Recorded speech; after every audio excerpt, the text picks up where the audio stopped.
Hello students, आज हम सूत्र से अणु सूत्र के द्वारा प्रतिशत संगठन ज्ञात करना सीखेंगे। जैसे हमारे को कोई सूत्र दिया हुआ है, अभी हमने पढ़ा यौगिक का होता है, तत्व का होता है, तत्व के होते हैं परमाणु और यौगिक का होता है अणु। जब यौगिक तत्व के हुए परमाणु और यौगिक का हुआ अणु, तो जब यौगिक का अणु होगा तो हर अणु का होगा अणु सूत्र या आणविक सूत्र। आणविक सूत्र मतलब वह सूत्र जो उस अणु में उपस्थित परमाणुओं की वास्तविक संख्या को प्रदर्शित करता है। मैंने एक सबसे सरल उदाहरण लिया H2O। ये जो है ये जल का अणु सूत्र है। इस जल के अणु सूत्र से स्पष्ट है कि इसमें दो परमाणु हाइड्रोजन के हैं और एक परमाणु ऑक्सीजन का उपस्थित है। अब देखो बेटा, अब इसमें निकालना है क्या, इससे इसमें प्रतिशत संगठन। किसका प्रतिशत संगठन? जो इसमें तत्व हैं। तो इसमें तत्व कौन कौन से हैं? एक तत्व है इसमें हाइड्रोजन और एक तत्व है इसमें ऑक्सीजन। तो बेटा हमें क्या ज्ञात करना है? हाइड्रोजन का परसेंटेज कंपोजिशन प्रतिशत संगठन और ऑक्सीजन का प्रतिशत संगठन हमें ज्ञात करना है। हाइड्रोजन का परसेंटेज और ऑक्सीजन का परसेंटेज। कार्बन का परसेंटेज नहीं। क्यों? कार्बन का क्यों नहीं? क्योंकि इसमें कार्बन उपस्थित ही नहीं है। कौन के अंश उपस्थित है? केवल हाइड्रोजन और ऑक्सीजन। अब देखना, जरा ध्यान से देखना बेटा, इनके सबके मैंने तुमको परमाणु द्रव्यमान आपको जो डिस्क्रिप्शन में कॉपी में सबके लिखे हुए हैं। हाइड्रोजन का हुआ 2 धन 16 बराबर 18। 2 धन 16 बराबर 18। अब देखो, अब देखना, जबकि अब इसे थोड़ा सा अपने को व्यन देन जबकि जमाना पड़ेगा। जबकि 18 कुल में हाइड्रोजन कितने हैं? 2। भाई जब 18 कुल है तो हाइड्रोजन है 2, इसलिए परसेंटेज का में होता है बेटा 100 में। 100 में जितने उपस्थित रहते हैं वह कहलाता है उसका प्रतिशत या परसेंटेज। तो अब व्यन देन का क्या नियम है? ये संख्या के गुणे में ये दोनों का गुणा होता है और इसका भाग होता है। तो हो गया 2/18 गुणित 100। ये हो जाएगा तुम्हारा आंसर। चलो अपन कोशिश करते हैं। ये कट गया 9 बार, 9 एकम 9 बचा 1, 9 एकम 9। ये हो जाएगा 11.11। मतलब इस H2O में हाइड्रोजन का प्रतिशत है 11.11। अब इसमें हमने क्या देखा? इसमें दूसरा तत्व क्या है? इसका कार्बन है? नहीं है, कार्बन नहीं है। दूसरा तत्व इसका क्या है? ऑक्सीजन है। तो ऑक्सीजन का प्रतिशत तो अपन क्या कहेंगे?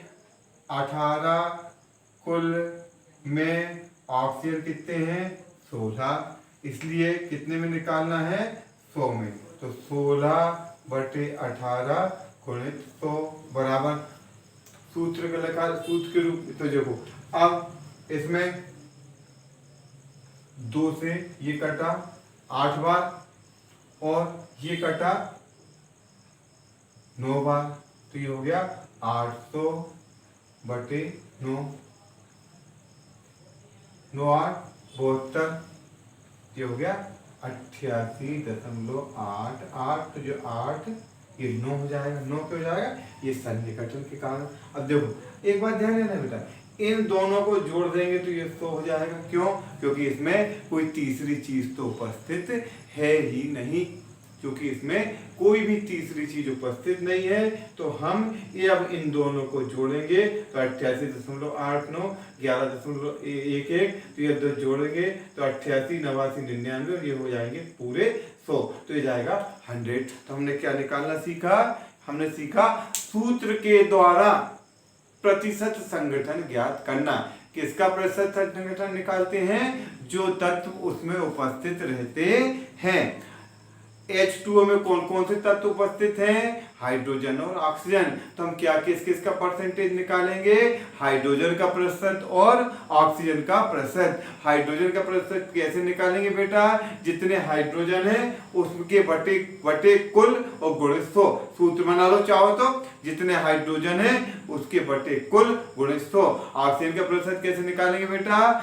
जितने ऑक्सीजन है गुणित बटे कुल गुणित 100, मतलब बटे में हमेशा कुल जाएगा। ये हो गया। अब देखो, अब ये तुमको होगा बिल्कुल सरल है।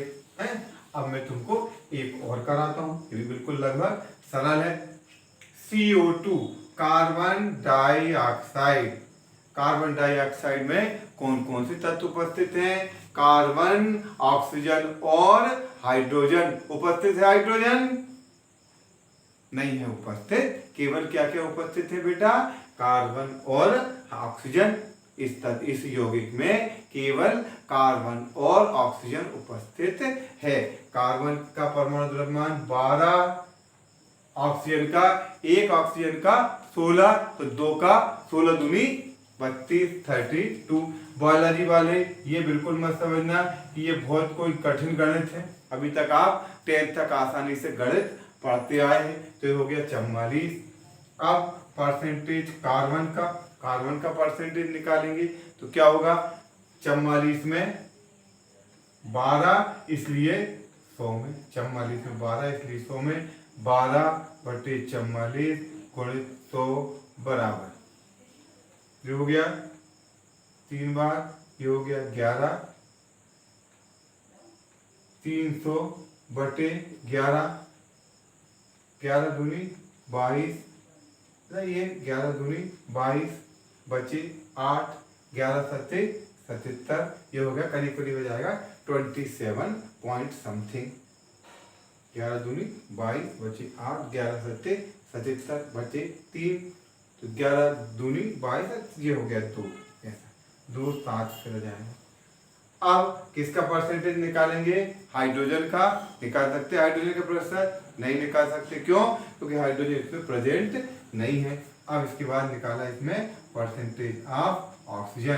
तो 44 में कितनी ऑक्सीजन है? 32, इसलिए कितने में? 100 में, तो 32 बटे 44 गुणित 100 बराबर 8 चौके 32, नहीं सॉरी 4 अट्ठे 32 और ये हुआ 11, तो ये हो गया 800 बटे 11,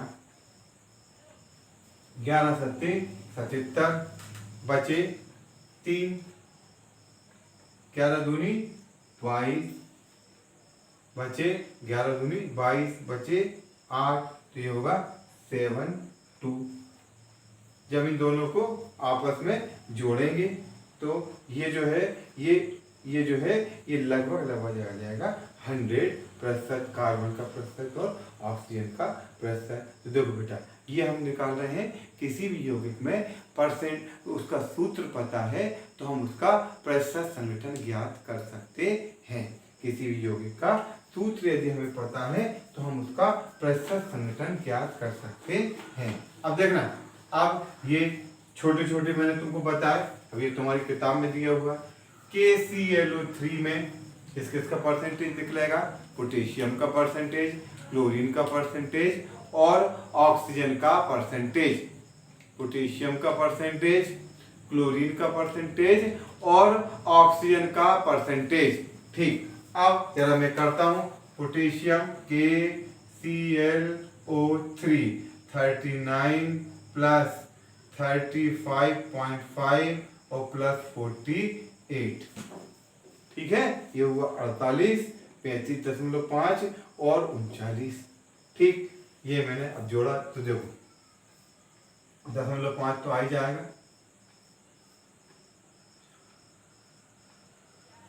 14, 15, 16, 17, 19, 15, 16, 17, 18, 19, 20, 21, 22 की 2, 5, 3, 8, 4, 12, 122.5। चलो एक बार और देख लेते हैं।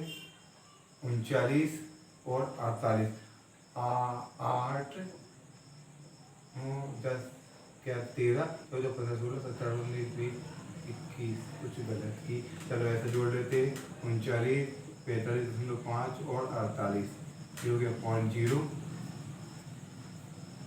9 4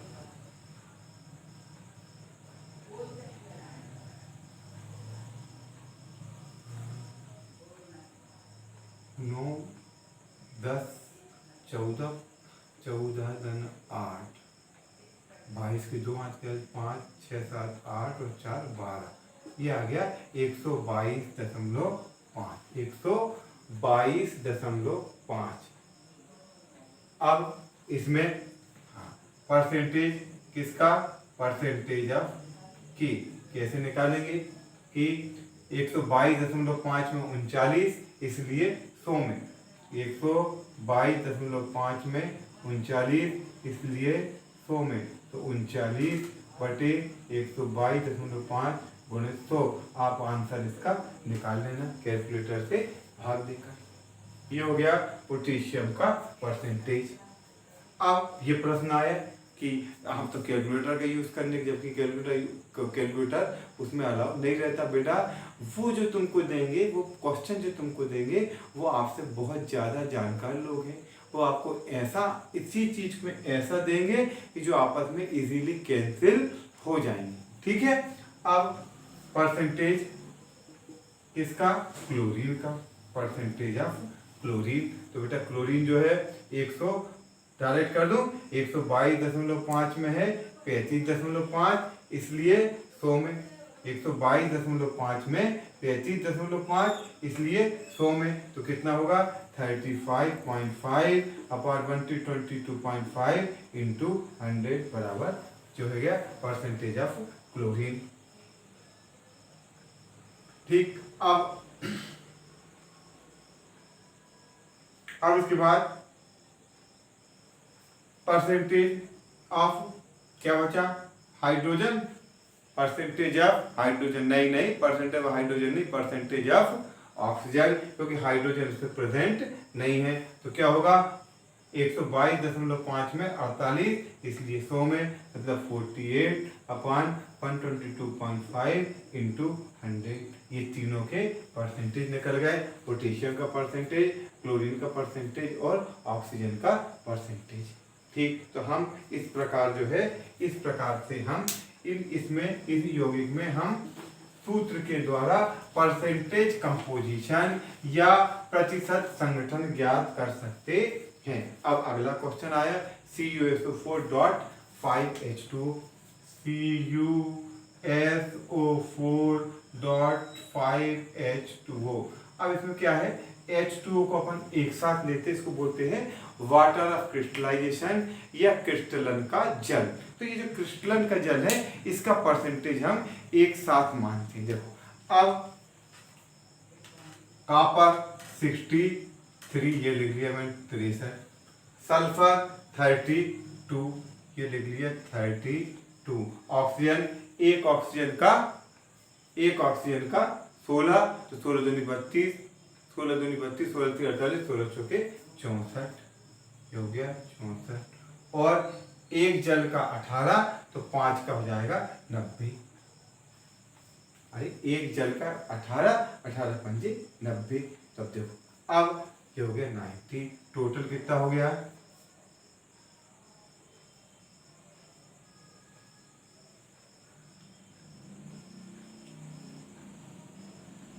फिर से एक बार देखें, देखो 6 और 3 9, 9 और 9 18, 19 20 21 22 23 24, 249। अब देखना परसेंटेज ऑफ कॉपर का परसेंटेज कितना होगा बेटा, 249 में 63, इसलिए 100 में, 249 में 63, इसलिए 100 में, तो कितना हो जाएगा 63/249 इंटू 100। फिर परसेंटेज ऑफ सल्फर तो जाएगा 32/249 इंटू 100। देखने एक बात ध्यान रखना, ये 249 भी, अब देखो ऐसा भी हो सकता है कि कोई जोड़ने में मेरे से थोड़ी बहुत गलती हो गई हो, तो इसको कोई विशेष नहीं होगा, आप उसको सुधार सकते हो सकता है ये 249 का 259 हो, 239 हो, एक आध है ना, क्योंकि मैं यही तुम्हारे सामने जोड़ रहा हूँ, फिर उसके बाद परसेंटेज ऑफ ऑक्सीजन, तो क्या होगा 64/249 इंटू 100, मतलब इंटू 100 सब में रहेगा, अपॉन 249 सब में रहेगा, जितने जितने ये। अब इसके बाद percentage of water of crystallization, तो हो जाएगा 90/249 इंटू 100, चारों के हो गए आंसर। ये कहलाएगा percentage of copper, percentage of sulphur, percentage of oxygen and percentage of water of crystallization. Copper का प्रतिशत, सल्फर का प्रतिशत, ऑक्सीजन का प्रतिशत और क्रिस्टलन के जल का प्रतिशत। तो ये हो गया तुम्हारा दूसरा सवाल। ठीक, अब ये सवाल एक तरह से और भी आ सकता है, इस ऑक्सीजन को यहाँ जोड़ दो और चलो ठीक, तो इसको इतने ही रहने दो अभी। अब इसके बाद देखो, ये जो हमने पढ़ा, ये पढ़ा अणु सूत्र के द्वारा प्रतिशत संगठन ज्ञात करना, परसेंटेज कंपोजिशन निकालना, किसके द्वारा, अणु सूत्र के द्वारा। ठीक, और एक मेरे ख्याल से और कहो तो एक आध और करा देते हैं। ठीक, अब इसके बाद क्या है, हमें सूत्र पढ़ना है अणु सूत्र और मूलानुपाती सूत्र। हमें पढ़ना है अणु सूत्र और मूलानुपाती सूत्र। अब इसके मैं कुछ 2-3 क्वेश्चन आपको होमवर्क में दूंगा, ये तैयार करके लाना। तो अब पहला हुआ अणु सूत्र, आणविक सूत्र। तो ये क्या है, वह सूत्र जो किसी यौगिक में उपस्थित परमाणुओं की वास्तविक संख्या को प्रदर्शित करता है। वह सूत्र जो किसी यौगिक में उपस्थित परमाणुओं की वास्तविक संख्या को प्रदर्शित करता है, उसे आणविक सूत्र या अणु सूत्र कहते हैं। ये बताता है कि इसमें कितने कितने कितने परमाणु, कैसे हमने कहा H2O अणु सूत्र है, तो ये बताता है कि इसमें इस यौगिक के एक अणु में 2 परमाणु हाइड्रोजन के हैं और 1 परमाणु ऑक्सीजन का है। ठीक, अब इसके बाद एक नया शब्द आया मूलानुपाती